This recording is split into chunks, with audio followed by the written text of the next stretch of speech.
In the early hours of December 2nd, 2025, NASA confirmed something no one was ready to say out loud.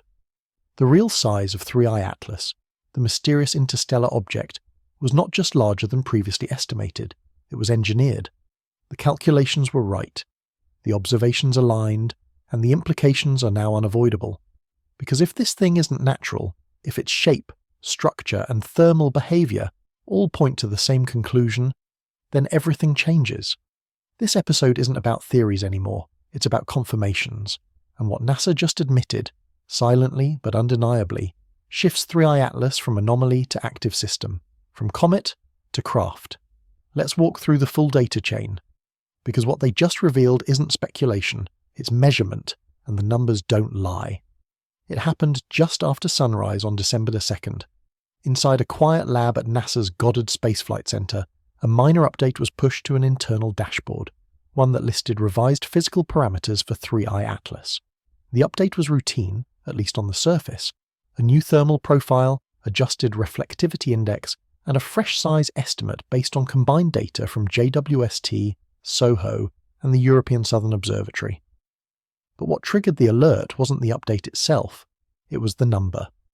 The revised size of 3I Atlas was listed as 211 meters, with an error margin of less than 2%. Until that point, estimates had ranged from 60 to 110 meters. The object had always been difficult to classify due to its unusually low albedo and its chaotic brightness variations. But this measurement didn't just double the size, it transformed the object entirely. Because in astrophysics, size isn't just about scale, it's about behavior. A natural comet that large should behave like one. It should eject measurable plumes of gas and debris under solar heating. It should develop chaotic asymmetrical jets, a rotating coma, and an expanding tail. But 3I Atlas didn't do any of those things. Instead, it stabilized. That's what made the December 2nd breakthrough so seismic. The size confirmation didn't explain the anomaly, it amplified it. The measurement came from an unusual combination: infrared shadow modelling, ionosphere reflectivity data, and synchronized amplitude resonance across multiple telescopes.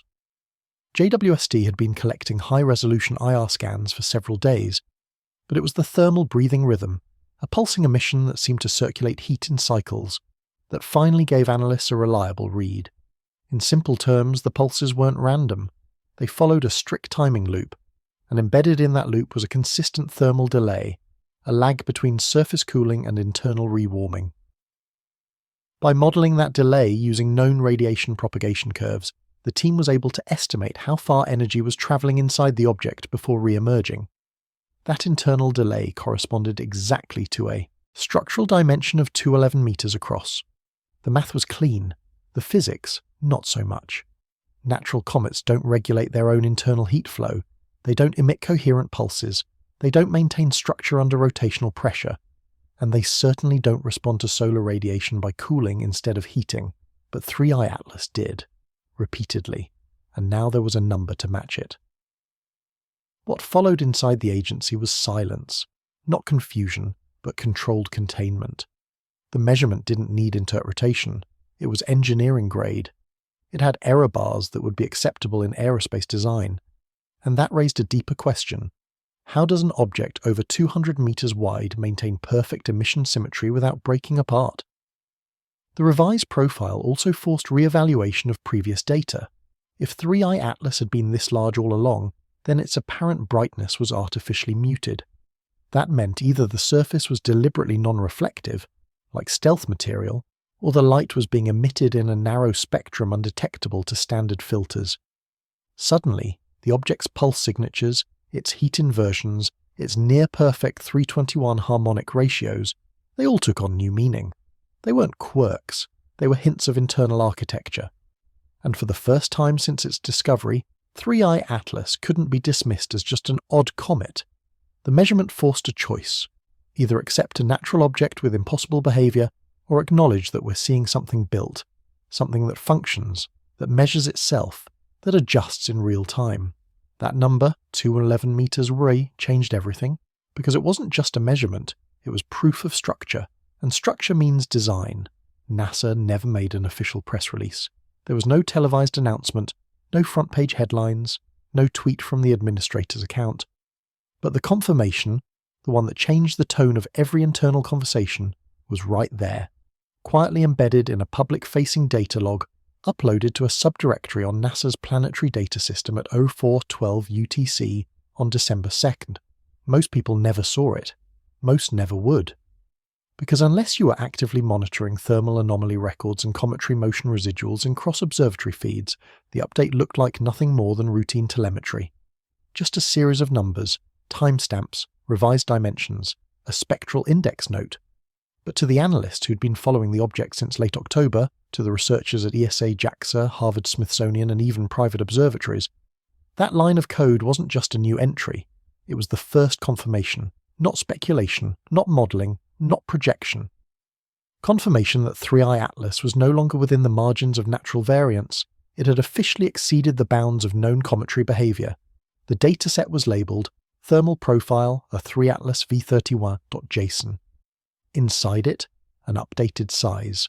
Parameter, just over 211 metres, with synchronised thermal drop pattern timestamps matching both JWST infrared readings and SOHO ultraviolet reflectivity analysis. But what stood out most was a 3-letter tag appended to the metadata. ARC.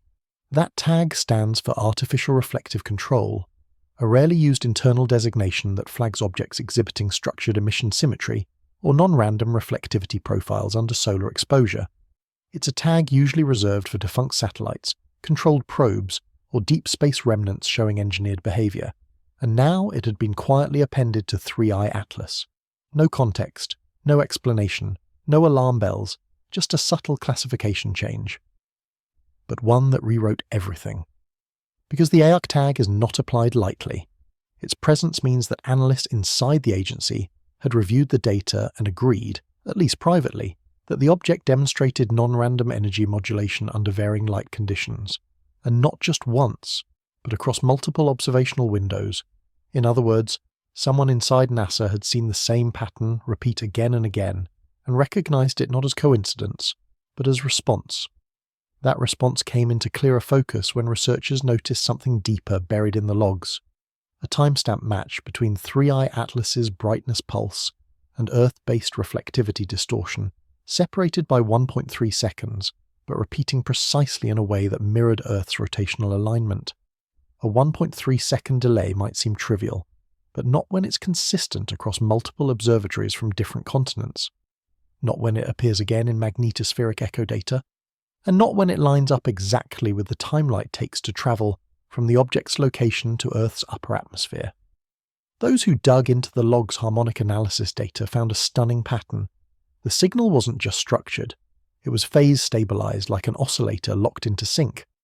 The same pattern that would appear in a feedback loop or a beacon. And yet still, there was no statement. Why? Because acknowledging it publicly would force questions NASA didn't want to answer, at least not yet. Was it natural? Artificial? Who or what was controlling it, if anything? The agency didn't say. Instead, they buried the ARC tag deep in metadata, filed under routine revisions, a document intended for data scientists, not the public. But those 3 letters were louder than any press release, and for those who knew what they meant, the message was deafening. This was no longer just a comet. Once the real size of 3I Atlas was confirmed, over 200 meters across, a new problem emerged. Not one of shape or motion, but of light. Because with that scale, the object should have emitted a predictable amount of thermal radiation, the kind of infrared glow we'd expect from any large sunlit body in space. Instead, what we got was a contradiction that shook thermal modelling to its core. The problem was first noticed by NASA's infrared spectrometry team cross-referencing data from the James Webb Space Telescope with readings from Solar Orbiter and SOHO. JWST had locked onto the object during its now documented 9-minute pulse cycle. Analysts expected some thermal oscillation, maybe minor cooling as sunlight faded, or heating as the object spun towards solar exposure. But that's not what they saw. Instead, they found that 3I Atlas cooled during peak brightness, and heated up again during relative dimming. This inverted thermal profile didn't make sense. In the physical universe we understand, brightness and heat go hand in hand, A hotter object shines more, a cooler object dims. It's governed by the Stefan-Boltzmann law, a cornerstone of black body physics. But 3i Atlas ignored this law entirely. The more it glowed, the colder it became. The colder it became, the more symmetric and bright the emissions became in the visible spectrum. This wasn't just strange, it was mechanically backwards. At first, teams suspected instrumentation failure, a miscalibrated sensor on JWST perhaps. But then ESA's solar orbiter confirmed the same anomaly using completely independent equipment. When the object pulsed with maximum light, its infrared profile dropped sharply, showing a loss of surface heat that was inconsistent with passive solar behavior. To make matters worse, the UV sensors on SOHO and MAVEN showed a corresponding spike, indicating that high-frequency light was increasing during those thermal drops.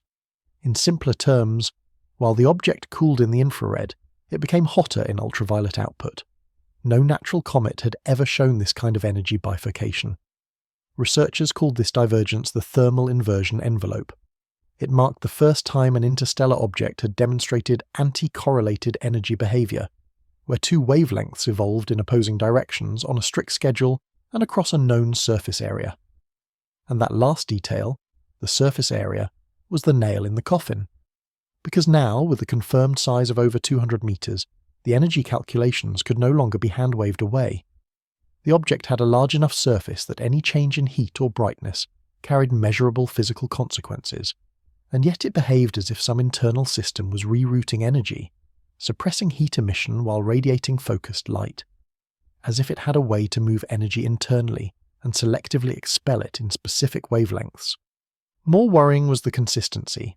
The divergence curve was not noisy, it was smooth, predictable, phase-aligned with the 9-minute pulse. Every time the object flashed in brightness, thermal output dipped. Every time it dimmed, temperature returned. If it had happened once, it could have been dismissed. Twice, maybe a coincidence, but dozens of cycles, across different observatories, with synchronized readings. That's not a glitch, that's a mechanism. This forced one conclusion into focus. 3i Atlas is not radiating energy randomly. It's not behaving like a comet, an asteroid, or any naturally tumbling body. It is behaving like a controlled emitter. Some speculated that the object might be using its internal mass, or surrounding plasma shell, to store heat and discharge light in regulated packets. Others wondered if it was deliberately masking its thermal profile, like stealth aircraft on Earth designed to evade infrared detection. Whatever the mechanism, one fact held, the size didn't match the light, and in that mismatch, a new question appeared. What kind of object knows how to hide its own heat? Once NASA confirmed that 3i Atlas measured over 200 meters in diameter, expectations across the scientific community shifted. A body of that size should behave like a massive, gravitationally obedient object. It should have momentum, inertia, resistance to sudden motion changes, but that's not what astronomers observed. Instead, 3i Atlas continued to do something that no object its size should be able to do. It maneuvered like it had no mass at all. At first glance, the orbital path looked normal, a hyperbolic trajectory, fast and steep, consistent with interstellar origin. But when teams began comparing the precise motion vectors across time, especially during its closest solar approach in late November, they noticed an unsettling pattern. The object wasn't just drifting through the solar system, it was adjusting, and it was doing so with a responsiveness that defied basic physics. The first clue came from a set of positional anomalies detected by the Very Large Telescope Array in Chile. Across 3 consecutive nights, the object's position deviated from expected models, not by much, but by just enough to trigger a recalibration. Initially assumed to be a data processing error, the anomaly was confirmed independently by Japan's Subaru telescope, and again by ESA's Gaia tracking network. When the deviations were plotted together, they formed a consistent arc, subtle, deliberate shifts in trajectory, as if the object was ever so slightly curving its path toward quieter regions of solar wind. These weren't course corrections we'd expect from outgassing jets or solar radiation pressure. These were vector-controlled maneuvers. That kind of adjustment requires one thing: feedback. The object appeared to be sensing its environment and responding in real time. But what made the discovery even more confounding was the speed. Based on its size and the estimated mass of a 200-meter interstellar object, any motion change should have required immense force, something visible, energetic, and accompanied by clear debris or ejection trails. Yet no such force was observed. There were no dust plumes, no outgassing jets, no thermal recoil, just a change in direction and silence. NASA's propulsion analysts calculated the energy needed to produce those shifts. Assuming conservative mass estimates, the force-to-acceleration ratio suggested a mass efficiency far beyond known natural processes. In effect, the object behaved as though it had significantly less inertia than its size would imply, as though it was built from a material or field structure that minimized momentum. In theoretical physics, this is sometimes described in terms of inertial dampening, a concept more familiar in science fiction than astrophysics. But with 3I Atlas, it wasn't theory, it was happening. Further data came from the Parker Solar Probe, which had passed through overlapping regions of plasma near the object's trajectory. Parker detected minute fluctuations in solar wind density, slight pressure waves that seemed to originate near 3I Atlas. The waves were timed precisely with each 9-minute pulse, and each time a pulse occurred, the object's path shifted ever so slightly. That pulse-to-motion relationship is impossible to ignore. It's as if 3I Atlas was shedding massless momentum, using some internal oscillation to push itself subtly through space, a technique similar to the concept of reactionless drives. Again, nothing about this is supposed to happen in a natural object. Comets don't pulse, they don't react, and they certainly don't move without mass loss. So how does something this large, a body the size of a high-rise building, move as though it weighs nothing? Either our understanding of momentum is incomplete, or this object is using a propulsion system we don't yet understand. One that doesn't push off dust or gas but pushes off space itself, and that changes everything. By late November, observatories around the world had started to whisper the same thing. They weren't seeing random fluctuations in 3I Atlas's brightness, they were seeing rhythm. From Chile to Hawaii, from orbital satellites to backyard telescopes, the data was beginning to align. The light coming off the object wasn't constant, and it wasn't chaotic either. It was pulsing, brightening and dimming with mathematical regularity. At first, no one wanted to say it out loud. A comet, especially one on an interstellar trajectory, isn't supposed to blink like a beacon. But once the datasets were overlaid, the pattern was unmistakable. Exactly every 9 minutes, the object emitted a soft but detectable increase in brightness. It wasn't a flash. It wasn't a flare. It was a smooth, deliberate climb followed by a gentle drop, a pulse. And it happened across all instruments, all platforms, with a margin of error that stunned even the most skeptical analysts. This wasn't just a light curve, it was synchronized emission. The breakthrough came when the Mount Stromlo Observatory in Australia compared its pulse detection timestamps with those from the Keck Observatory in Hawaii. Despite the telescopes being nearly on opposite sides of the planet, with different angles, weather and instrumentation, the pulses were detected at the exact same global moment. Not a second off, not even milliseconds. That kind of synchronicity ruled out atmospheric effects, viewing angles, and signal lag. It pointed to a single conclusion. The pulse was originating from the object itself, and it was coherent across vast distances. But what caused it? Comets do not pulse. Some exhibit erratic jets or spinning dust ejections, but those are unpredictable. They vary with solar heating, surface composition, and chaotic rotation. They do not repeat on a precise interval, and certainly not with a clock-like precision. The 9-minute pulse of 3I Atlas was tight, within a window of 0.02 seconds across dozens of observation points. It was as if the object was operating on its own internal metronome, something cycling, something regulated. NASA and ESA ran Fourier analyses on the pulse data. What they found shocked them. Each pulse contained 3 distinct harmonic layers, frequencies nested inside one another, with peak amplitudes appearing in ratios of a 1.24. This wasn't just a periodic fluctuation, it was structured modulation, like a carrier wave encoding information. In audio terms, it resembled amplitude modulation, AM radio scaled to the interstellar level. That changed the conversation completely. Now scientists weren't just asking if the object was pulsing, they were asking if it was broadcasting. There was more. Every time the object pulsed, Earth's ionosphere responded. Observatories in Canada and South America recorded faint electromagnetic echoes precisely 1.3 seconds after each pulse, the exact delay expected from light-speed travel at that distance.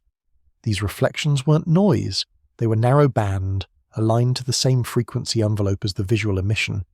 The implication was staggering. This object was not just emitting light on a timer, it was emitting light that Earth's atmosphere could resonate with. And the pulses were so consistent, so stable, that they triggered recalibrations in several radio telescopes that assumed their timing systems were off, because nothing in space is that regular, unless it's designed to be. There are only a few natural objects in the universe known to pulse at regular intervals.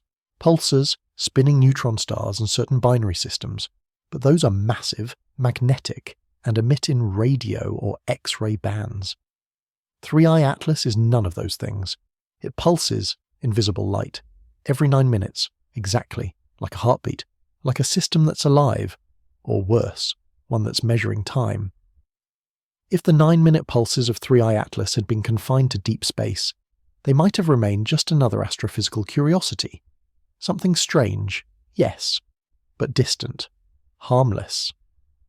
However, in the early hours of November 30th, researchers began to notice something that shattered that boundary completely. The pulses were showing up here, not just in telescopes, not just in light curves, but in Earth's ionosphere.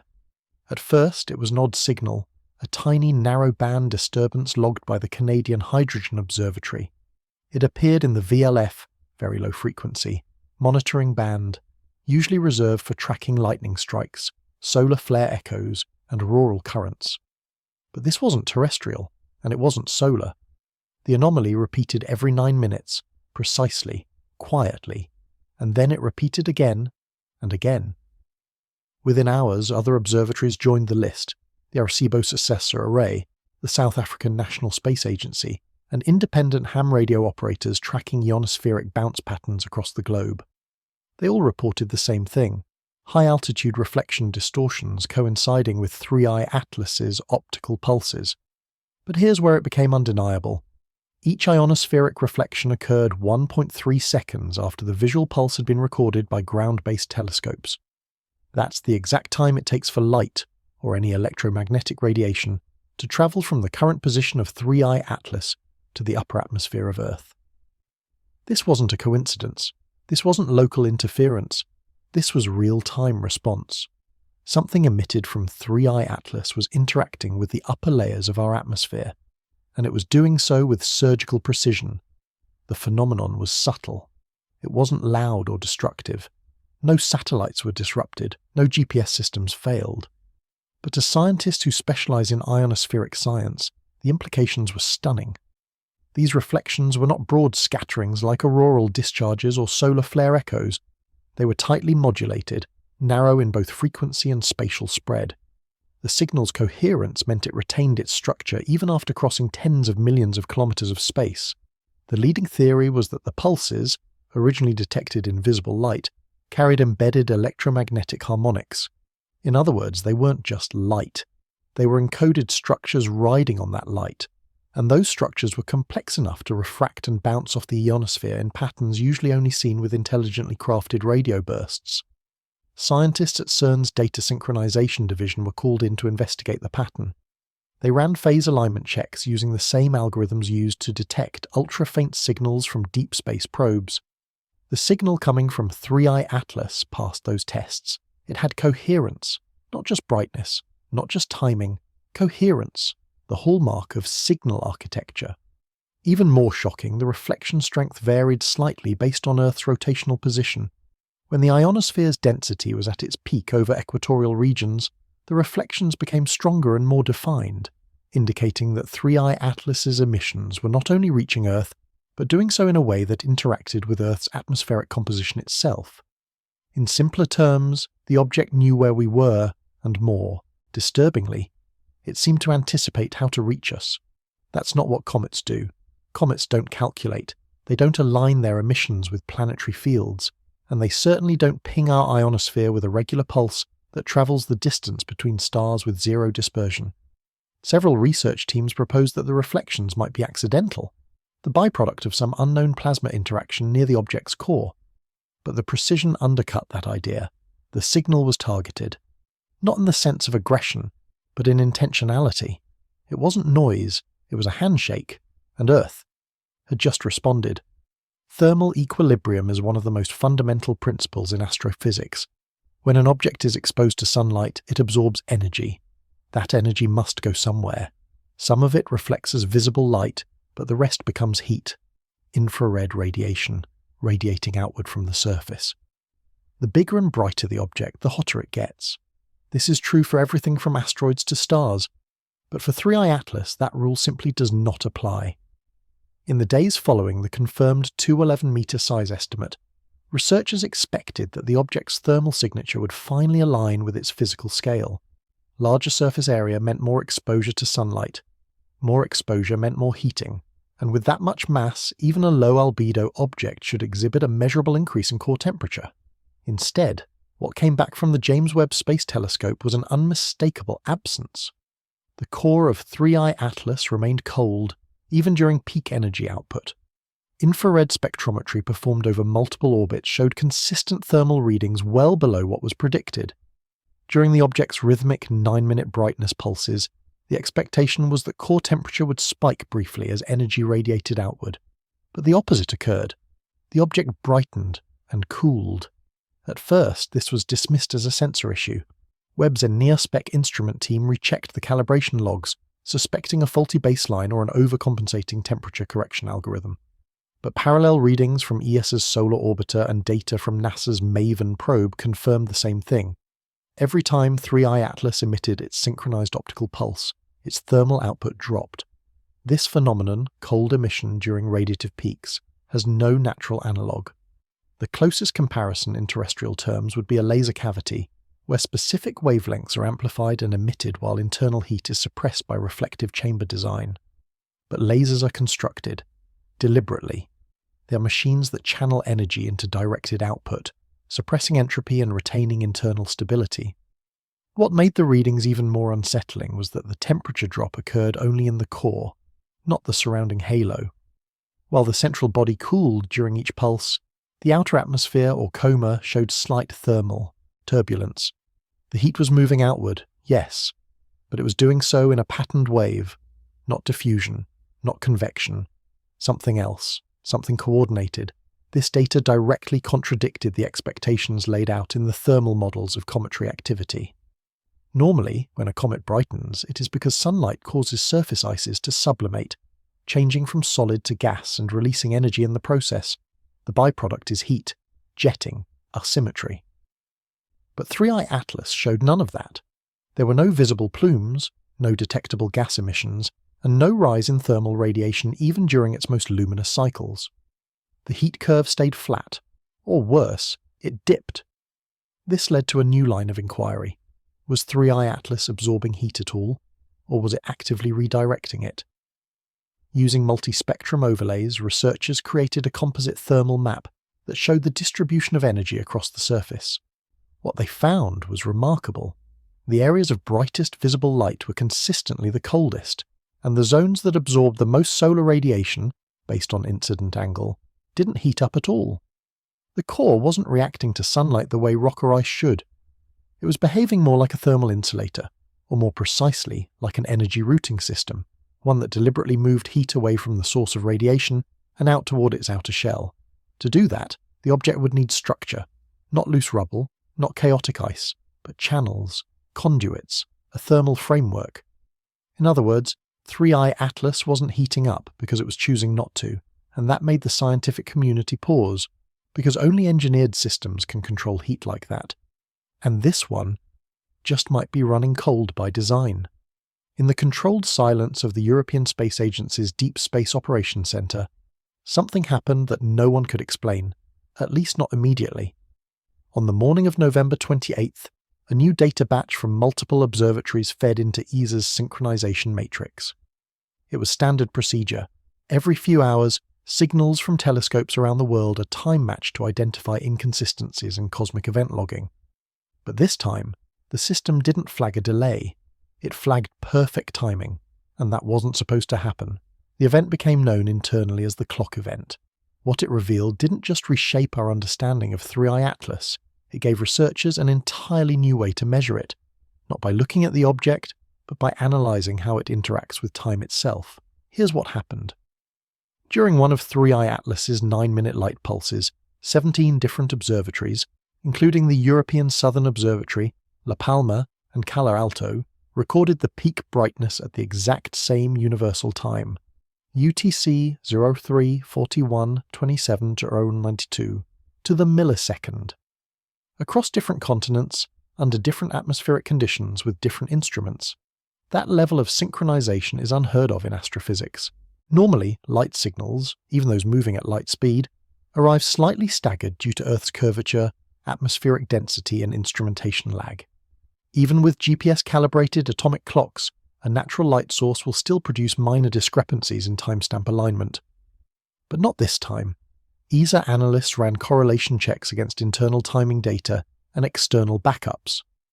Then they checked against air-gapped observatories, systems not even connected to the internet, and found the same timestamp. This event was global, and it was clean. It raised a difficult question. How could an interstellar object emit a pulse that arrives at all points on Earth with no detectable time variation? To achieve this, the object would need to pre-adjust the emission. It would have to know in advance the distance and light travel time to every observatory watching it, compensating for Earth's rotation, curvature, and orbital velocity. That requires computation, and not just any computation, it demands real-time geospatial modelling, which no natural object should be capable of. But it also allowed for something no one expected: dimensional inference. ESA scientists realised that if 3i Atlas could synchronise emission to match light arrival on Earth, then embedded in that signal must be a structure, a delay pattern that reflects the time it takes light to traverse internal distances before being emitted. In simple terms, if the light wasn't coming from a single point but instead from a structured surface, like a shell, then the microdelays in internal modulation could be used to estimate the object's physical size. So, they ran the math. By analysing slight harmonic dephasing in the early leading edge of the pulse, they detected what's known as a multi-node oscillation, a set of concentric modulation patterns that only occur in physically extended synchronized systems, like sonar pings inside a hollow structure. When modelled against known waveforms and compared with the previous thermal breathing delays, the harmonic intervals pointed to one thing: a diameter of approximately 211 meters, with a tolerance of less than +3 meters. That number matched the thermal transport model from JWST exactly. 2 different measurements, 2 different instruments, 2 different phenomena, same result. Suddenly the clock event wasn't just a mystery, it was a measurement tool, and what it measured was chilling. This object wasn't emitting random energy, it was pulsing in structured patterns, not just in brightness, but in time, and the only way it could be doing that is if it had internal architecture capable of producing synchronized, dimensionally stable outputs. The timing wasn't an accident, it was a signature, and for the scientists reviewing the data, that's when they knew. 3i Atlas wasn't just moving through space, it was interacting with it, deliberately. For decades, comets have been observed as chaotic, often beautiful messes. Their comas shimmer with dusty diffusion, and their tails stretch unevenly, sculpted by the violence of solar radiation. Edges blur, brightness fades outward in gradients. That's how natural bodies behave, especially those shedding volatile compounds under heat stress. But 3i Atlas refuses to behave naturally, and on the night of November 30th, observatories equipped with adaptive optics systems recorded something that most astronomers never thought they would see from a so-called comet: sharpness. Not just clarity, not focus, edges. At the Keck Observatory in Hawaii, engineers operating the twin 10-meter telescopes noticed an anomaly in the live feed. The object wasn't just unusually bright, it appeared to hold its shape under magnification. While most comets blur into fuzzy halos with increasing zoom, 3i Atlas displayed a defined perimeter. A luminous shell, yes, but one with abrupt fall-off, a hard boundary where the glow simply stopped. This was confirmed again the following night by La Palma's Gran Telescopio Canarias, using state-of-the-art adaptive optics that correct for atmospheric distortion in real time. Their data reinforced the same disturbing observation. The glow surrounding 3i Atlas wasn't diffusing naturally. It looked contained, and more than that, it was symmetrical. The object did not present the messy, asymmetrical emission cloud typical of icy bodies under solar stress. There were no jet trails, no gas streamers. Instead, the glow formed a consistent radial shell. It didn't stretch in the direction of solar wind. It didn't tail away from the sun. It sat like a self-contained luminous sphere, pulsing gently, surrounded by what some observers began to call a light envelope. This envelope didn't behave like a coma. It had no turbulence, no expanding gradient.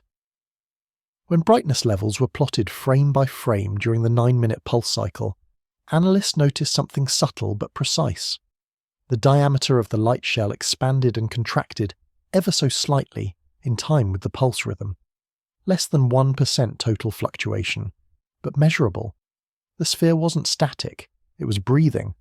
That term, breathing, spread quickly through internal reports.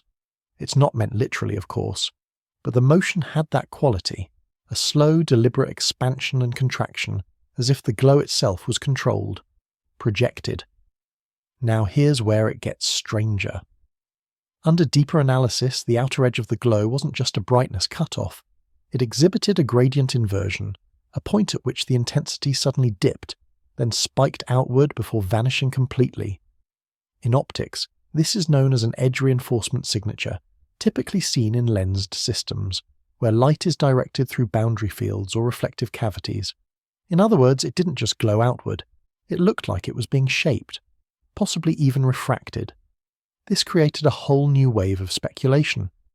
If 3I, Atlas's glow, was being shaped, not emitted freely, then some form of field containment might be in play. Not magnetic in the classical sense. No corresponding charged particle flux was detected. But perhaps electro-optical modulation, or even something exotic like plasma lensing. Several astrophysicists suggested the possibility that the visible glow wasn't the primary emission at all, but a byproduct, a projection, the skin of something hidden beneath. And if that's the case, it raises a terrifying possibility. What we're seeing isn't the object. We're seeing what it wants us to see. The sharpness of the glow, the lack of diffusion, the spherical uniformity, all of it defies cometary physics. This wasn't solar radiation bouncing off dust. This wasn't ice turning to gas. This was something more deliberate, something controlled. And through the most advanced lenses humanity has ever built, we may have finally seen it for what it is. Not a rock, not a snowball, but a vessel cloaked in engineered light. When researchers first used the phrase thermal breathing to describe the behavior of 3I Atlas, it was meant metaphorically, a poetic placeholder, a way to capture the strange rhythmic shifts in temperature that didn't fit anything we understood about natural bodies in space. But within days, that metaphor became something far more literal, because the pattern wasn't just unusual, it was mechanical, and more importantly, it was modelable. The first clues came from JWST's infrared array, which had been quietly tracking 3I Atlas over a 72-hour observation window in late November.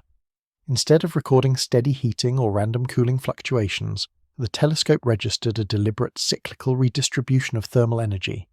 Heat would rise on one quadrant of the object, then fall, only to rise again on the opposite side. This cycle repeated every 9 minutes, perfectly synchronized with the object's visible light pulses. The relationship was unmistakable. Each time the object brightened in the optical band, a corresponding shift occurred in its thermal map, not instantaneously, but lagging by precisely 3.4 seconds. That delay proved critical, because it allowed researchers to reverse engineer the process. When the data was fed into thermal flow models, simulations normally used to track internal heat circulation in satellites or planetary crusts, something strange happened. The maps matched. Not only that, but they matched only under one condition, when the object was treated as having internal circulation pathways. In other words, to make the heat movement make sense, 3I Atlas had to be structured from the inside, with regions that received, redirected and expelled heat in a coordinated manner, like coolant channels, like plasma ducts. The simulation revealed a core roughly 200 meters wide, surrounded by a concentric shell of varying emissivity. Heat appeared to flow inward after each pulse, spiral, through the center, then release outward at controlled exit points near the poles.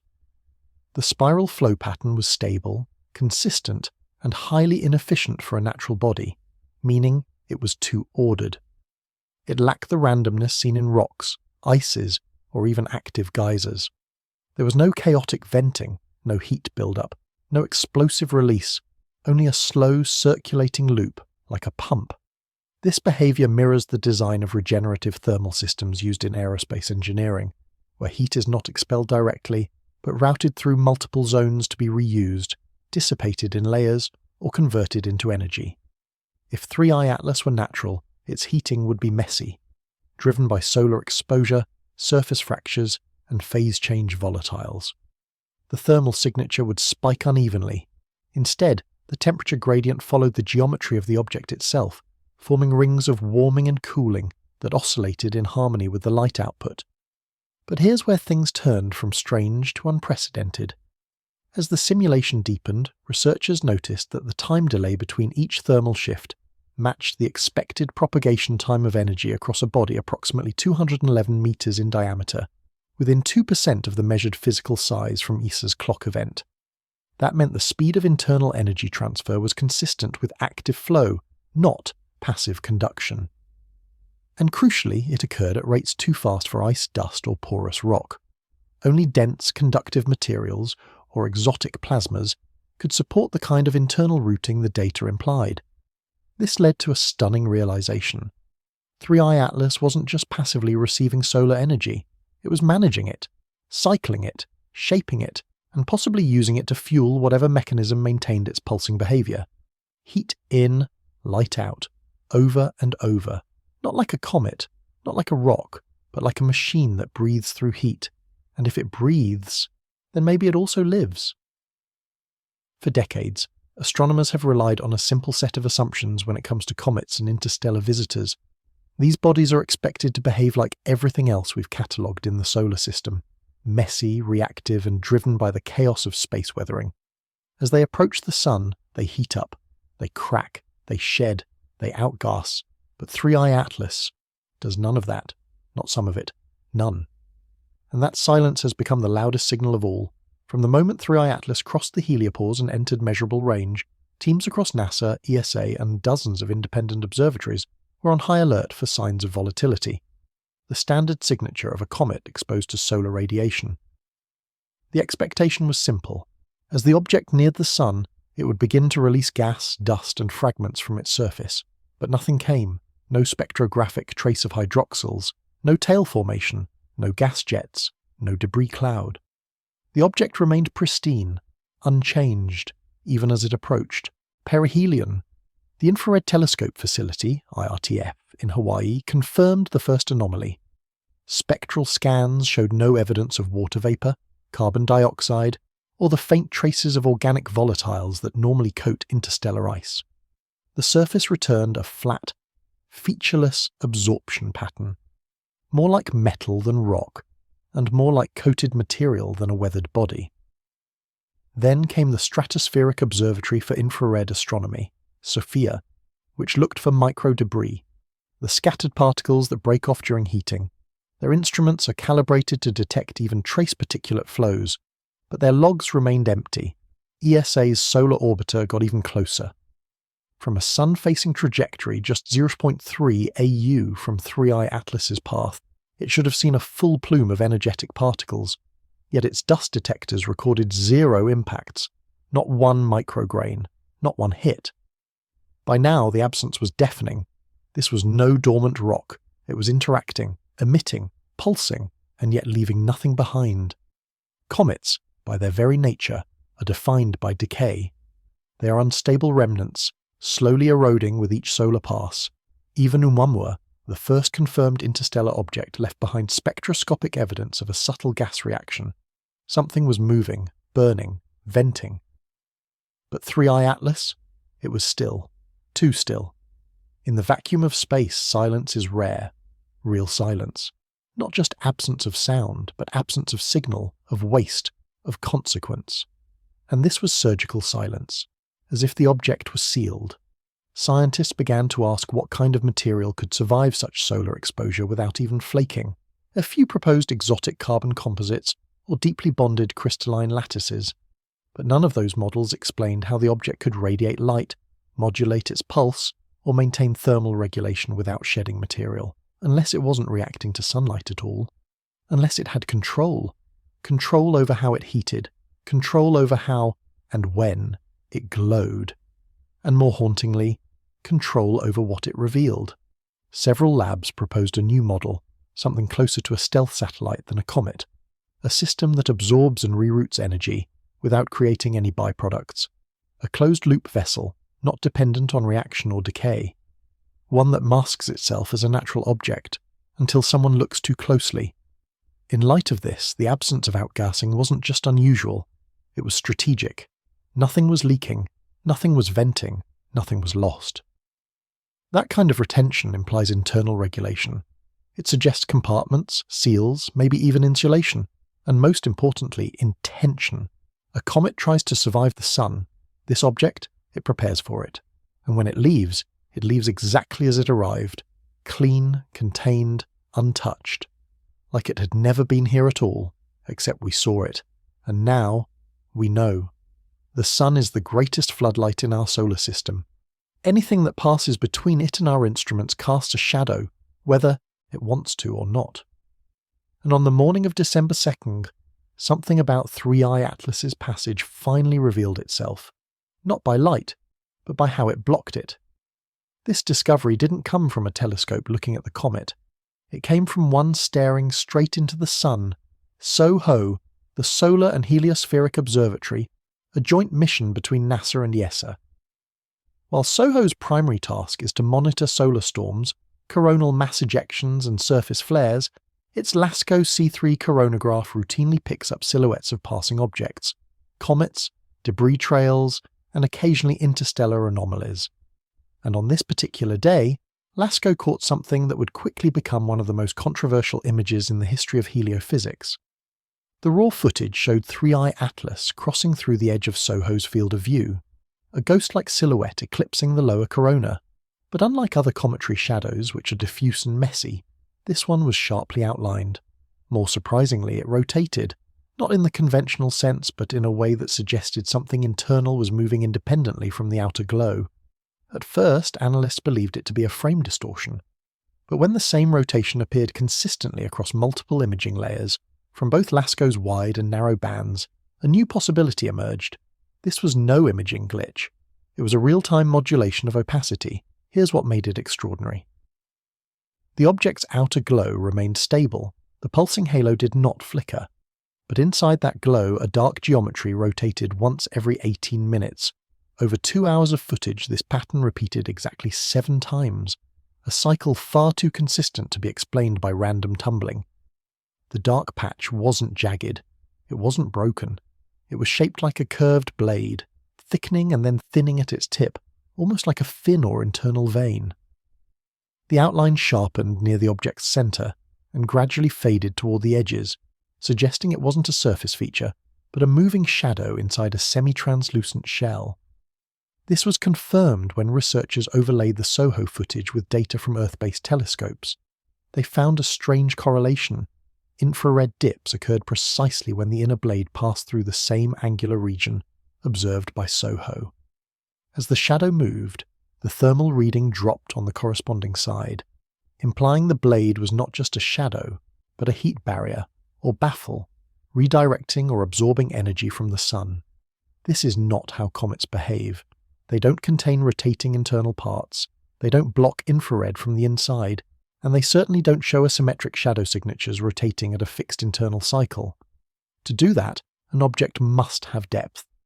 Not just mass, but layered architecture, cavities, chambers, internal structures that rotate independently of the outer body.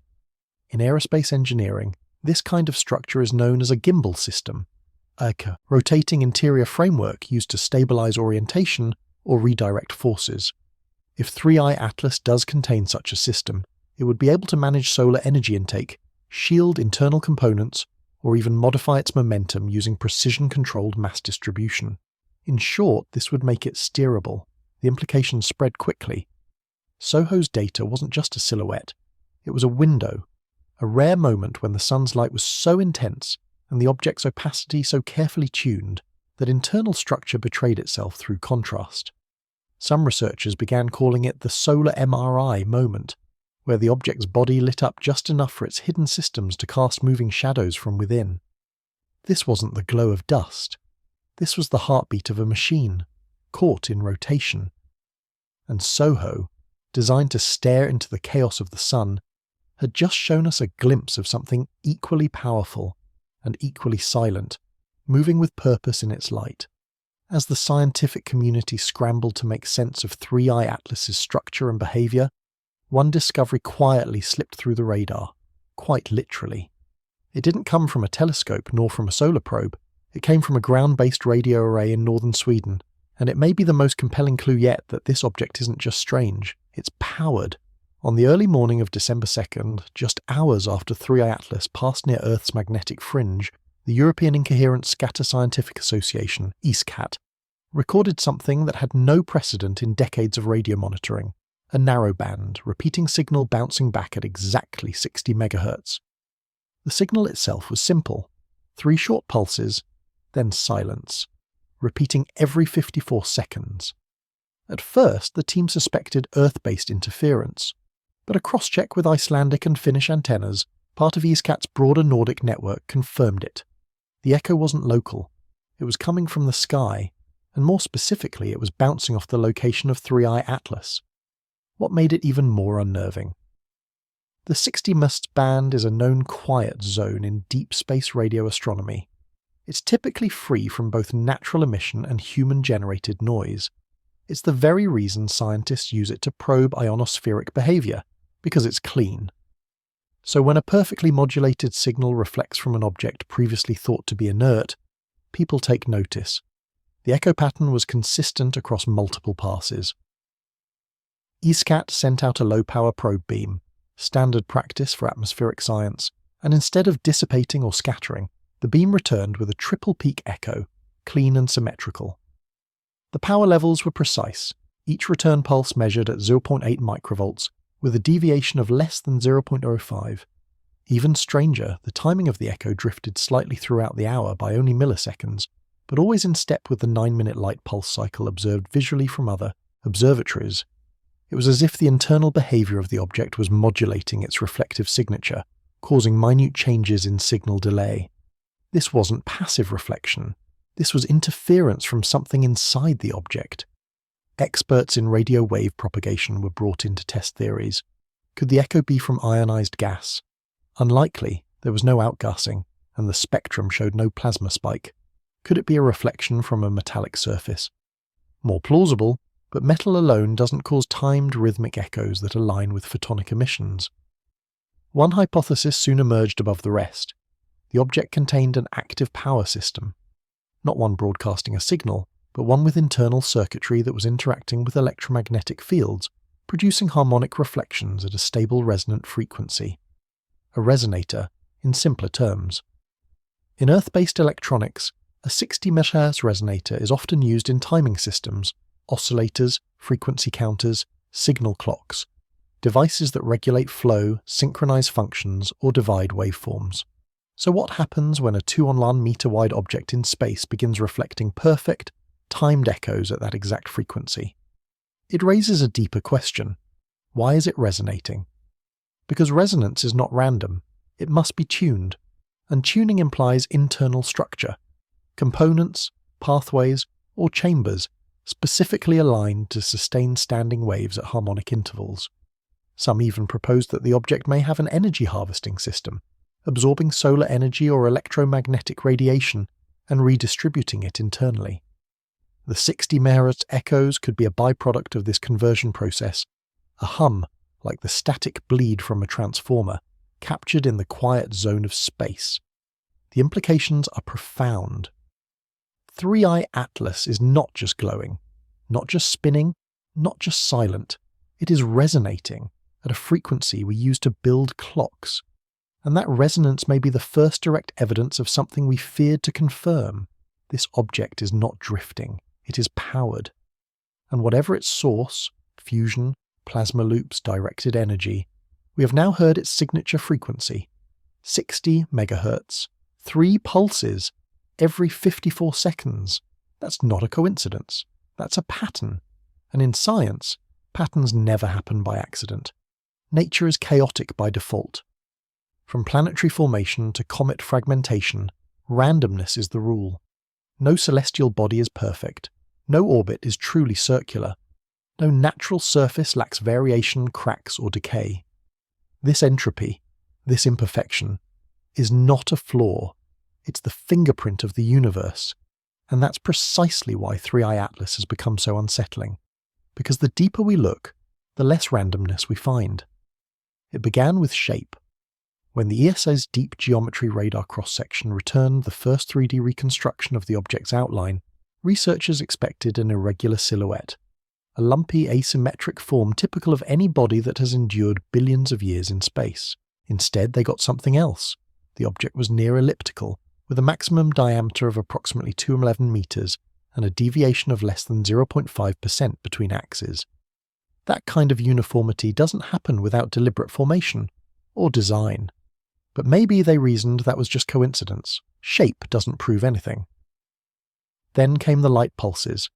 Since their first detection, these optical emissions have pulsed every 9 minutes, with a variance of 0, not even a millisecond drift over dozens of cycles. And this wasn't just visible light. The same rhythm appeared across infrared, ultraviolet, and radio bands, suggesting a multi-spectrum timing system far more precise than any natural process we know. Natural pulsars, for comparison, drift over time due to mass loss and energy decay. They slow down, they stutter. Even atomic processes fluctuate with quantum uncertainty. 3i Atlas does not. Its timing is so consistent that multiple independent observatories have begun using its pulses as a benchmark to calibrate their own sensors. That's how stable it is, but stability alone doesn't imply intention, unless you see it everywhere. And that's exactly what happened when gravitational lensing models were applied. While tracking 3i Atlas's passage near a background star cluster, scientists noticed the light around the object wasn't bending randomly, as would be expected from an uneven mass. Instead, the distortion ring was symmetrical, a clean, faint halo suggesting even mass distribution. No hotspots, no lopsided tugs, just smooth, calculated curvature. That's not what happens with comets. They have a symmetrical mass because of jets, vents, and fractured cores. Their gravity flickers as they rotate. But 3i Atlas, it holds. Its movement is smooth, its shape is intentional, its light is timed, and even its temperature distribution is equal across all faces when adjusted for solar angle, as if the object compensates for sunlight exposure internally, not randomly, but predictively. By now, the absence of randomness had become its own phenomenon. So much so, in fact, that analysts began to use fractal dimension models, a tool that maps natural complexity across scale. A rocky asteroid, for example, has a high fractal dimension because its surface is rugged and unpredictable. But 3i Atlas scored unusually low, far closer to values associated with manufactured objects than naturally occurring ones. Think about that. A body from interstellar space travelling alone for an unknown number of millennia shows no wear, no drift, no chaos. Instead, it exhibits uniformity in every possible way. Geometry, emission, timing, mass distribution, heat flow, reflectivity, motion. And now scientists are asking the question that should terrify us more than any other. What kind of natural object avoids entropy entirely? Because in physics, entropy is inevitable, unless something is actively resisting it. And that kind of resistance doesn't come from dust, rock, or ice. It comes from systems, from maintenance, from control, from intention. The absence of randomness isn't just a curiosity anymore. It's a clue, a warning, and possibly a signature. Most celestial bodies are passive objects. They respond to forces, but they don't guide them. Comets flare when heated, planets orbit in fixed paths, asteroids tumble as momentum allows. In space, energy flows freely and chaotically, but not in 3i Atlas. As the data piled up from Earth's deep radar arrays, the Parker Solar Probe, ESA's solar orbiter, and infrared detectors aboard the James Webb Space Telescope, one thing became increasingly undeniable. 3i Atlas is not allowing energy to move through it randomly. Instead, it appears to be actively controlling that flow. The earliest hint came during a joint analysis between NASA and the Indian Space Research Organisation, ISRO. Their overlapping measurements of solar-wind interaction revealed an anomalous deflection pattern. Rather than absorbing or scattering the solar particles evenly, as most objects do, 3I Atlas appeared to bend and reroute the flow around itself, as if using an invisible shield. Not a shield made of solid material, but something else, something field-based. Electromagnetic field modelling revealed patterns inconsistent with a naturally charged body. The object didn't build up a static field and release it sporadically like many icy comets do. Instead, it seemed to maintain a persistent adaptive magnetic envelope, realigning its polarity across precise vector angles relative to both the Sun and Earth. This was first thought to be an artifact, perhaps a glitch in the sensors. But then came confirmation from spectropolarimetric analysis, light bending as it passed through the object's near field. That bending varied by position, not randomly, but with angular consistency. Every quarter rotation, a full reversal in polarity was detected. Not an explosion, not a flare. A calm, intentional inversion. This is not a signature seen in natural bodies. This is magneto-hydrodynamic behavior, the kind used in advanced plasma propulsion systems or energy distribution grids, where magnetic fields are used to direct energy flow without physical contact. In essence, the object didn't just resist solar energy, it was managing it. It gets even more strange. During the closest point of solar interaction, a window of 12 hours centered around perihelion, the outer heat of 3I Atlas dropped by 3 degrees Kelvin, even as solar radiation increased by 17%. This inversion makes no sense unless something inside the object was rerouting energy internally to maintain temperature stability. Some theorized it might have heat sinks. Others proposed a multi-layered skin similar to radiative shielding used on Earth's deep space probes. But these models couldn't explain the smoothness, the precision, or the lack of lag. Every measurable, feel, magnetic, thermal, electrical, behaved as if aligned to a coherent central system, one that predicted environmental conditions and adapted in real time. When a coronal mass ejection struck nearby, 3I Atlas didn't flare, it didn't crack, it absorbed the spike, then glowed brighter for 14 minutes in perfect harmonic resonance before returning to baseline. That's not just adaptation, that's feedback control, and the implications are staggering. Because if this object can reroute incoming energy, then it likely contains internal pathways, corridors, conduits, perhaps even rooms or chambers dedicated to managing that flow. That means insulation, that means sensors, that means intention. This object isn't just surviving solar radiation, it's using it. It's taking in the heat, pressure, and radiation of a star and redirecting that energy in ways we still don't fully understand. Maybe for power, maybe for propulsion, maybe for communication. And whatever system is doing that inside 3I Atlas, it's not passive. It's deliberate, efficient, and far more advanced than anything we've ever built. We're not just looking at an object anymore. We're watching a system in motion, one that seems to know how to manage the one thing the universe never gives for free: energy. The James Webb Space Telescope wasn't built to study interstellar visitors. Its original mission was to peer into the earliest galaxies, to unlock the ancient infrared secrets of the universe's formation. But on December 2nd, the most powerful space observatory ever launched was unexpectedly redirected, not toward the edge of time, but toward something much closer. What JWST found inside 3I Atlas did not resemble any known cometary structure. The telescope's near-infrared spectrograph, NIRSpec, and mid-infrared instrument, MIRI, were aimed precisely at the object's trajectory, using a series of short snapshots timed to its perihelion slingshot. The goal? To map heat signatures, identify volatiles, and capture any molecular traces of surface outgassing. What it captured instead was something nobody had expected: subsurface emissions, modulating from beneath the object's exterior shell, emitting in coherent patterns. In other words, 3I Atlas was glowing from the inside out. This isn't unheard of. Some rocky exoplanets exhibit faint geothermal activity, and some icy comets can retain heat that slowly vents over time. But what set 3I Atlas apart was the structure of the emissions. The glow was layered, not diffuse. The heat zones formed concentric rings, spaced at near equal intervals, and each ring pulsed in a staggered phase shift, almost like nested rotating fields. Even more alarming was the fact that these emissions peaked in bands between 6 and 9 microns, a range associated not with ice or dust but with composite materials and engineered polymers under stress. These materials aren't found in nature, they're found in aerospace designs. When NASA and ESA's joint analysis team layered the thermal maps over the object's rotation pattern, a curious synchrony emerged. Every time the visible outer glow of 3I Atlas dimmed slightly, part of its now familiar 9-minute photonic rhythm, the internal subsurface rings brightened, as if power or energy were being rerouted beneath the surface. The heat didn't just rise and fall, it travelled.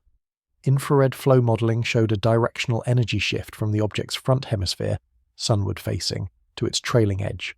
This suggests not just retention of energy, but intentional redistribution, most likely through internal conduction channels. Let's be clear, this is not how comets behave. A comet is a dirty snowball. It heats unevenly, it vents, it fractures, its thermal footprint is chaotic. But 3I Atlas displayed active thermal coherence, with emission corridors that stayed aligned with its rotation. It was as if the object had an internal nervous system, with energy nodes responding to solar proximity and external particle flux in real time.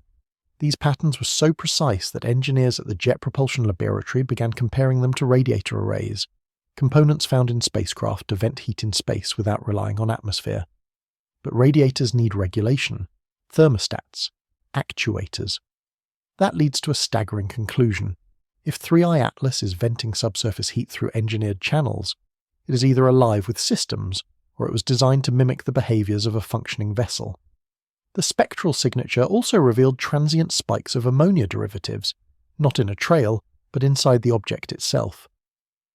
These appeared in ultrafine concentrations during each thermal pulse and vanished within seconds, like internal coolants flashing off under pressure.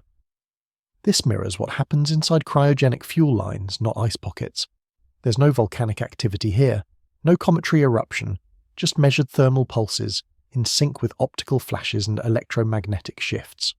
It is, by all scientific standards, a coordinated system of energy balance, which means there's something inside 3I Atlas that understands its environment, something that isn't reacting, but managing. And for the first time, we may have a glimpse not of alien biology, but of alien infrastructure, a set of subsurface systems that reflect, channel, cool, and emit energy through a design we can barely comprehend. JWST wasn't supposed to find this, but it did. And now the glow under 3I Atlas's skin can't be unseen. The name Oumuamua still sends ripples through the astrophysics community. Discovered in 2017, it was the first interstellar object confirmed to pass through our solar system. It moved strangely. It had no cometary tail. It accelerated without any visible outgassing. And then, just as suddenly as it appeared, it was gone. Back then, we didn't know what to make of it. Some called it a cosmic shard. Others said it might be a fragment from a disrupted planet. But one voice stood apart, Dr. Avi Loeb, the Harvard astrophysicist who publicly suggested Oumuamua might have been an artificial probe operating under its own control. He was dismissed by many. Now, in the wake of 3I Atlas, scientists are going back to those datasets with a different lens, and what they're finding is hard to ignore, because one pattern has returned, and this time it's louder. Let's begin with the basics. Oumuamua had an elongated shape tumbling through space with a changing rotation rate. But the most confusing thing was its non-gravitational acceleration. It sped up as it left the solar system, despite showing no signs of thrust, jets, or fragmentation. 3I Atlas is not elongated. It's more symmetrical, nearly ellipsoidal, but it shares that same inexplicable motion signature, an acceleration that cannot be accounted for by solar radiation pressure or gravitational assist alone. In fact, both objects, accelerated silently, displayed no visible propulsion, had no observable debris trail, reflected light inconsistently, and moved just slightly outside standard orbital calculations. But it's not just the physics that match, it's the timing. 3I Atlas emits a light pulse every 9 minutes. In archival re-evaluation, a faint oscillating pattern in Oumuamua's light curve was discovered, showing a low amplitude variation every 8 minutes and 46 seconds.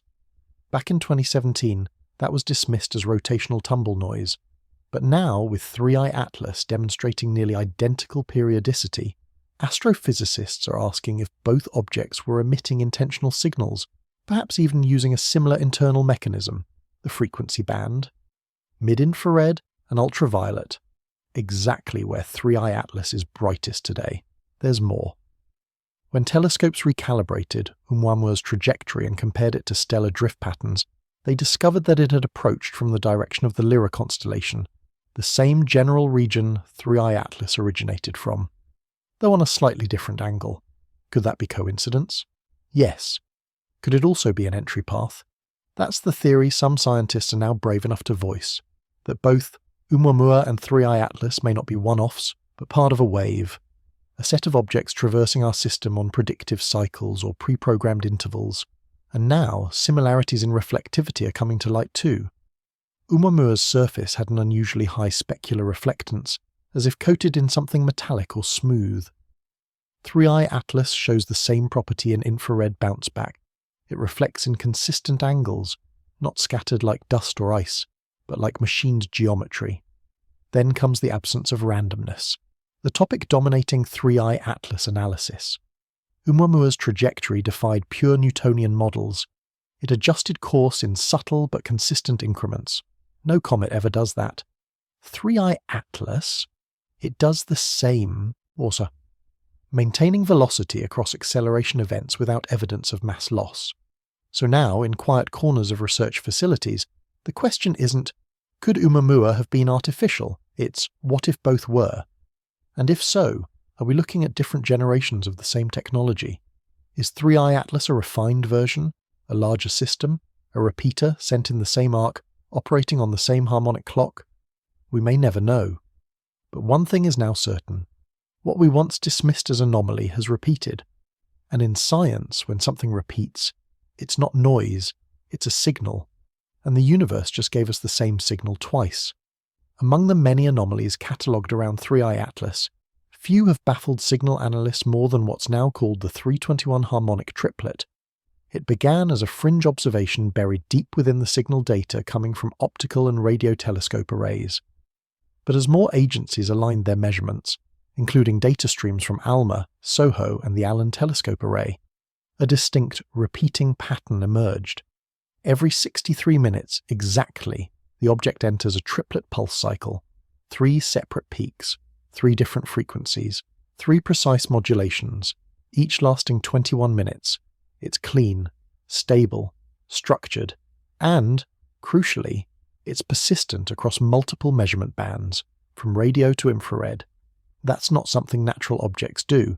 Even pulsars, among the most consistent sources in the cosmos, experience slight deviations in pulse length due to gravitational drift and internal decay.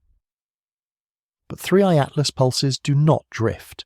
Each of the 3 phases in the 321 sequence contains a unique signature.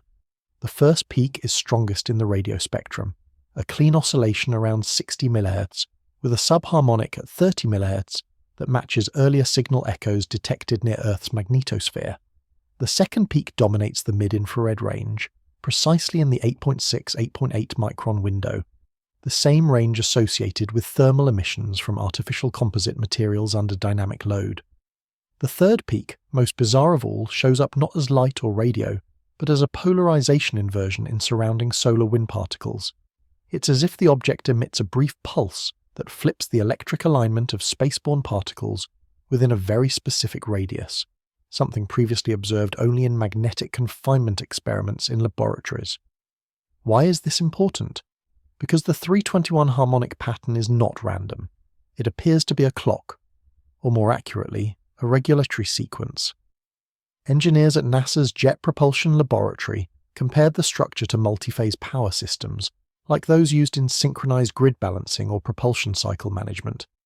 These systems use precise phase offset pulses to manage energy delivery over time without burning out components or creating destabilizing feedback. Now apply that logic to a celestial body. If 3i Atlas is modulating its output across 3 distinct phases, it may be distributing internal energy, regulating a propulsion cycle, broadcasting a complex signal, or managing structural integrity through synchronized field modulation. Each 21-minute segment ends with a slight electromagnetic fade, as if the system resets or dumps excess energy before the next sequence begins. Here's the real kicker. During the midpoint of the second peak, observatories recorded a subsurface thermal expansion consistent with internal pressure realignment. Essentially, it's as if the object breathes every 63 minutes, warming, exhaling, resetting. The statistical regularity is unnerving. No deviation, no decay, no delay, just perfect repeating rhythm, uninterrupted for over 42 consecutive cycles tracked from Earth-based observatories. Scientists have tried to model natural explanations, maybe tidal interaction, no nearby body, maybe thermal cycling, too uniform, maybe a delayed feedback from solar input. The object's facing does not matter. The harmonic pattern persists independent of orientation, velocity, or solar proximity. This has led to a hypothesis that is rapidly gaining traction. The 321 sequence may be an internal stabilization mechanism, keeping the object's systems synchronized over long durations, like an internal gyroscope powered by field oscillations, keeping the body aligned and regulated across interstellar travel. Even more provocative? The time unit of 63 minutes is mathematically divisible into 21-minute trios, 7-minute segments, and 3-minute microbursts. All timing frames commonly used in computer packet transmission, spacecraft engine burns, and even encoded signaling formats. Is it a propulsion rhythm, a thermal regulation loop, or the ticking of a machine's heart? We don't know yet, but one thing is clear. This isn't a comet with a pulse. This is a system with cycles, a body that doesn't just travel, it operates. And what we're seeing in those modulations may not be light at all. It may be the sound of a system thinking, over and over again, every 63 minutes, 3 tones, 1 rhythm, stability born from precision. Astronomy is, by its nature, a science of chaos.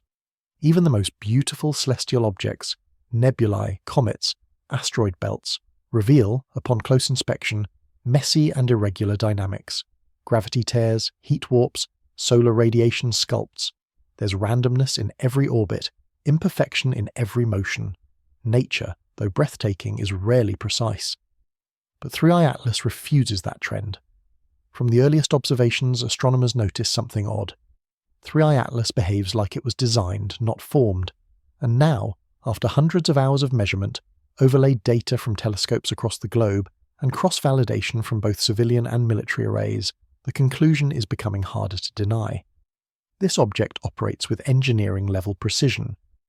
Let's start with trajectory, natural. Objects do not maintain a perfectly consistent course over time, especially when influenced by varying solar pressure, gravitational nudges from planets, and internal outgassing. Yet 3i Atlas has maintained a course deviation of less than 0.0004 degrees over a 2-week window, even during 2 separate solar flare events. That's not just rare, it's impossible, unless the object is actively correcting or built to resist drift. Next, surface temperature regulation.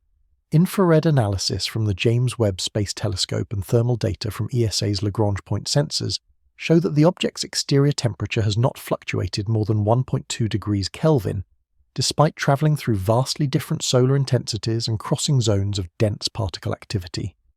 This level of thermal equilibrium suggests internal heat management systems, something akin to heat sinks, radiation balancers, or even adaptive shielding. These are not traits of a comet. These are hallmarks of designed spacecraft. Then we look at rotation. 3i Atlas rotates at a consistent interval, marked every 9 minutes by a photonic flash. Most natural bodies tumble irregularly, their momentum shifting over time. 3i Atlas not only holds its rotational velocity, but does so in precise alignment with its modulation cycles, indicating that its spin is synced to its internal systems. That's design. The external optical reflections, measured across the visible and ultraviolet spectrums, also show astonishing consistency.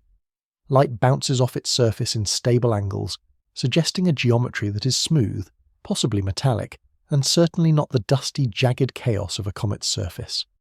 The reflectivity is nearly specular, meaning it behaves like a machined hull, not fractured rock. But the most compelling clue may be found in the patterned emissions.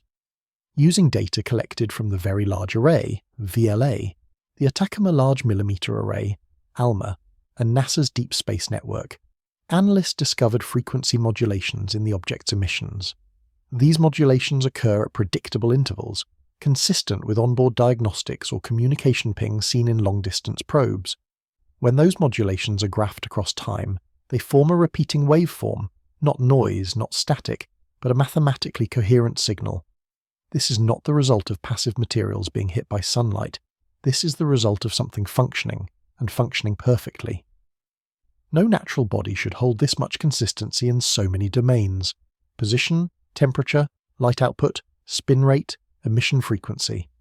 The odds of such alignment occurring without design are statistically absurd. So what does this mean? It means that 3I Atlas may not be a mistake of nature. It may not be a rock. It may not even be a comet. It might be a system, engineered down to the decimal, an object that wasn't born but built to endure, built to signal, built to arrive.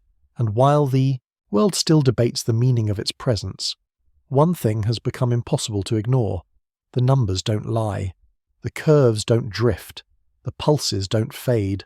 All data, from light to magnetism to motion, points to one thing. This object behaves like a machine. And every machine begins with a blueprint. So the next question is, who designed it? On the morning of December 2nd, NASA quietly updated its official documentation on 3I Atlas. The line item was buried inside a supplemental technical brief issued to a closed network of solar system analysts, but it was clear, and it was precise. Length 213 meters, width 36 meters, height 18 meters. No more ranges, no more estimates, no more cluster margins, just 3 hard numbers, clean, final. For most casual observers, these figures might seem like just another round of refined measurements. Telescopes get sharper, models get better, sizes get updated. But for aerospace engineers, those numbers were deafening, because they perfectly match the internal dimensions of a modern orbital payload bay. Specifically, the object is roughly equivalent to the combined cargo volume of a next-generation heavy launch system, such as the planned configurations for deep space transport modules designed by both NASA and international space agencies. These are not arbitrary shapes. They are modular dimensions, engineered to accommodate systems, compartments, and support frameworks, not naturally formed rocks. What are the odds that a supposedly random interstellar object would, to the meter, match the size of a known spacecraft architecture? NASA did not comment publicly, but internally analysts began running simulations, not of comet dynamics, but of payload deployment patterns. The object's proportions allow for not just volume efficiency, but mass distribution, spin stabilization, and, crucially, re-entry potential if aligned with an atmosphere. Let's break that down. The length of 213 meters allows for structural partitioning into multiple modules, each capable of housing independent systems.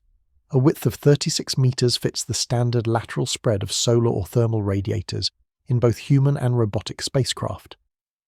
The height of 18 meters is consistent with vertical strut reinforcement and stacked power cores, similar to those found in modular interplanetary designs. More eerily, when these dimensions are plotted into a simulated CAD environment used by NASA's systems engineering team, the results match the projected shape of a deployable interstellar probe, the kind that would carry internal life support pods, autonomous data arrays, or high-density energy sources. Let's be clear, no natural object has ever been discovered with this kind of dimensional symmetry. Comets are chaotic, asteroids are irregular, even elongated interstellar bodies like Oumuamua had no stable cross-section, but 3I Atlas fits a perfect repeating geometry. Some observers try to dismiss this as coincidence. After all, the universe is big, shapes repeat, maybe we're seeing what we want to see. But here's where it gets difficult to ignore. The internal emissions tracked by the James Webb Space Telescope, the subsurface rings, the phase-coordinated energy pulses, the 321 harmonic modulation, all fit inside the space defined by these dimensions. The internal structure is not radiating outward like gas or dust. It is contained within a functional shell, a shell the exact size of a vessel, and that shell has not fractured, not melted, and not drifted off course, despite repeated exposure to solar radiation, magnetic turbulence, and gravitational nudges from planetary orbits. A natural object might survive some of that. An engineered one would be designed to. This brings us to a difficult but necessary implication. The size was not a result. It was a requirement. The object is not about this big. It is precisely this big. Because it was meant to be. Because it had to fit something inside. Whether that's machinery, life support systems, data vaults, or something beyond our imagination, the outer shell was built to house it. And that makes 3i Atlas something we've never truly seen before. Not just a visitor, not just a phenomenon, but a container, a vessel, and maybe a message, not in words, but in math, in measurements. Because in engineering, size is never random, size is intentional. There are moments in science where silence says more than any press release ever could. On December 2nd, following the updated dimensional analysis of 3i Atlas, NASA, ESA, and the Royal Astronomical Society each held closed-door technical briefings. The official outcomes were modest: updates to public telemetry files, refinement of shape models, and a brief correction to previously published orbital parameters. But behind those updates, something strange happened. Across multiple agencies, known for their precision, their caution, and their culture of evidence-based restraint, scientists and engineers began changing tone, not their data, their posture. When pressed by journalists on whether 3i Atlas showed signs of artificiality, no direct denial was given. Instead, the phrasing began to shift. We're continuing to gather data. There are features that remain unexplained. It's premature to draw conclusions. What they didn't say, and couldn't say, was just as important as what they did. There was no categorical rejection of the spacecraft theory. No, it's just a comet line. No affirmation of standard comet behaviour. The language became soft, careful, legally airtight, like scientists walking a tightrope, aware of the implications, aware of public curiosity, and most of all, aware that the numbers no longer fit inside the old box.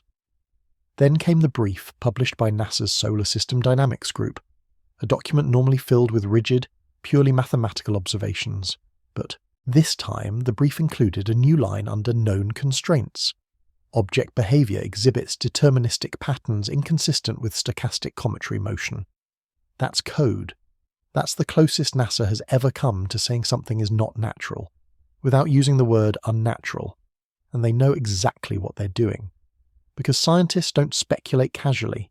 They observe, they measure, they model. And when a phenomenon doesn't fit known categories, they create a placeholder. Not a conclusion, but a space for truth to enter when the data is finally undeniable. So why the hesitation?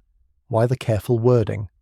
Because the idea that an object, an interstellar one, could be artificial, built with engineering intent, would upend more than just science. It would ripple across politics, religion, global security, even economics. Confirmation of artificial origin would rewrite our role in the cosmos overnight. That's not something any space agency is equipped to announce in a tweet.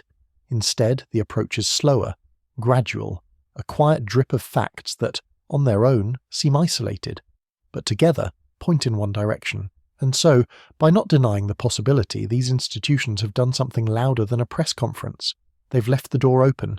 Even Avi Loeb, long considered fringe for his position on Oumuamua, has noticed the shift. In a recent interview, when asked whether 3i Atlas could be confirmation of the theory he proposed in 2018, he paused and said, "Let's just say the silence is more cooperative this time." And he's right. There is a strange kind of agreement forming, not public, not formal, but visible in the way data is being shared across disciplines that normally don't overlap. Radio observatories, space weather labs, deep space analysts, all pulling from the same streams, all talking quietly. It's as if the agencies are preparing the public to reach the conclusion themselves. Because once people understand the data, the size, the symmetry, the modulation, the emissions, the impossible flight path, they may not need NASA to say the words. They'll already know. That's the genius of quiet confirmation. You don't have to say it. You just have to let the numbers speak. And right now, the numbers are shouting, but the institutions, they're whispering. And behind those whispers is a truth they didn't say, but couldn't deny. There comes a point in every investigation where data stops asking for explanation and starts demanding reflection. On December 2nd, in the quiet hours after NASA finalised its updated report on 3I Atlas, something subtle but profound happened within the global scientific community. It didn't take place in a press room, or a panel discussion, or even on a whiteboard. It happened in the silence that followed, a collective pause, because by that point the data had said everything it needed to say, a consistent size, and shape that mirrored engineered cargo systems, pulse modulations that tracked with internal coordination, thermal regulation that defied natural explanation, rotational harmony, electromagnetic coherence, and subharmonic emission patterns that aligned too perfectly to dismiss. For weeks, the scientific process had done its job: hypothesize, observe, refine, test. But by the morning of December 2nd, the results no longer pointed to discovery. They pointed to presence, and presence doesn't demand explanation, it demands awareness. This shift, from studying to witnessing, marks a rare threshold in science, one where observation stops being about numbers and becomes about acknowledgement. Across observatories, telescopes continued to track the object, but the urgency had changed, no longer trying to prove or disprove the spacecraft theory, no longer debating thermal anomalies or dustless vectors. Now, the tracking was calm, focused, as if the goal was no longer to interpret but to listen, because at a certain point, 3I Atlas no longer felt like a mystery to be solved. It felt like a phenomenon to be present for. One researcher at ESA's Deep Space Monitoring Division wrote in a private note later leaked online, "We are no longer leading the observation, we're accompanying it." It was a stunning line, one that captured the emotional undercurrent running through the global community of space scientists. For decades, humanity had watched the stars with curiosity, waiting for something, anything, to point back. And now something had. Not with blinking lights or radio messages, but with structure, with pattern, with intentionality. Not proof of life, but the unmistakable signature of design. And that changes everything, because the language of design is not something that evolves randomly. It emerges from logic, from need, from purpose. That's what defines engineering. Not just symmetry, but direction. And 3I Atlas, from every angle, appears to be going somewhere. Its course is deliberate, its behaviour is optimised, its profile is coherent across bands and sensors, which brings us back to the moment itself. When scientists looked at the latest data on December 2nd, they didn't just see numbers, they saw a system, not a rock, not a fluke, not a leftover from cosmic formation, a vehicle, or something like one. And when enough people within the community reached that understanding, quietly, without ceremony, the nature of the work changed. It was no longer about modelling or matching it to known behaviours, it was about witnessing what comes next. That's where science becomes observation, when the rules don't break, but evolve, when the mystery isn't solved, but accepted. The instruments still measure, the telescopes still track. But now, there's a reverence in the process, a feeling that whatever 3I Atlas is, it's not just moving through space, it's moving through us, through our assumptions, through our models, through our definitions of life, intelligence, and origin. And as it continues its path, unaltered, unstopped, the world watches, not in panic, not in celebration, but in quiet, scientific awe. Because now, every reading is more than a number. It's a moment of presence, and in that presence science has paused, not out of confusion but out of respect. We are still observers, but now we're also witnesses,